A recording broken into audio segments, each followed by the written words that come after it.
My Mythbusters project is about Buffon's needle problem. The problem is, what is the probability of a needle 1 unit long landing on a line where the lines are spaced 2 units apart? A demonstration of the problem is shown here. First, we will solve the problem algebraically, then we will solve it through trial. To solve the problem algebraically, we put the conditions into mathematical terms as follows. D is the distance from the center of the needle to the line. Theta is the angle the needle is placed at, and 1/2 sine of theta is the resulting height of the needle with respect to the lines. We can limit theta between 0 and pi over 2 because the situation is symmetrical. We can limit d between 0 and 1 because the farthest a needle center can be from a line is 1. In that case, the needle would be centered between 2 lines. To cross a line, the distance between the center of the needle and the line, d, must be less than or equal to 1/2 sine of theta.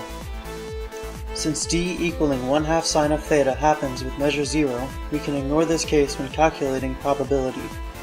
So let's find out when d is less than 1/2 sine of theta. First, we graph the situation to understand what we are dealing with. We graph 1/2 sine of theta between 0 and pi over 2 with the range between 0 and 1. The shaded region indicates all the points where d is less than 1/2 sine of theta. Area under a curve is an integral problem, so let's take the integral of 1/2 sine of theta from 0 to pi over 2. The calculation is shown here.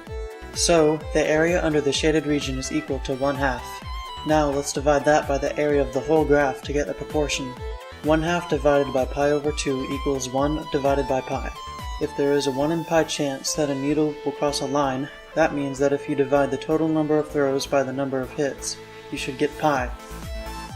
Let's put this math to the test using lots of toothpicks for thin needles, a rug to keep them from bouncing, and thin rows of tape to represent the lines. Here is the result of several trials of throwing needles onto the rug. Theoretically, the toothpick should be randomly distributed across the area with a random orientation. Here is the result of our experiment. We had lots of trials where there were 11 hits, one with 10 hits, and one with 16 hits. My result was about 5% off from the true value of pi. Using a computer simulation, it appears that you need about 1,000 total needle throws to get within 1% of pi. Thanks for watching.